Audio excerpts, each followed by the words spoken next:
আমাদের সদর সার্কেল, আমি নিজে এবং আমাদের বজেশ্বর আইসি সহ অফিসার ফোর্স সহ ঘটনাস্থলে উপস্থিত হয়ে ভিকটিম এবং ভিকটিমের স্বামীকে আমরা হেফাজতে নিই।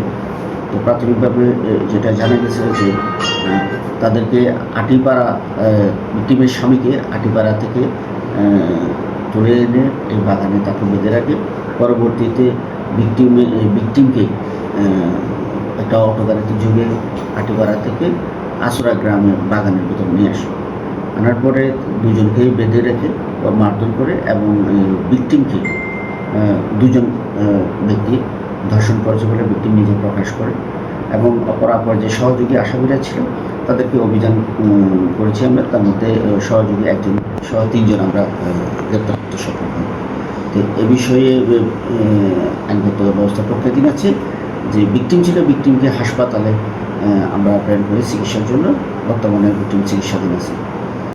আমরা শনাক্ত করি এবং অভিযান পরিচালনা করে আমরা যে মূল ধর্ষক যে দুজনকে আমরা অ্যারেস্ট করি এবং সঙ্গীয় আরও 4-5 জন আছেন, তাদের মধ্যে একজনকে আমরা আটক করি। সর্বমোট আমরা 3 জনকে আটক করি এবং তাদেরকে আটক করে আমরা আমাদের হেফাজতে নিয়ে জিজ্ঞাসাবাদে ঘটনার প্রাথমিক সত্যতা পাওয়া যায়। এর মধ্যেই আমাদের যে ভিকটিম আছে, ভিকটিমকে আমরা সদর হাসপাতালে ভিকটিম সাপোর্ট সেন্টার সদর হাসপাতালে চিকিৎসাধীন রাখা হয়েছে।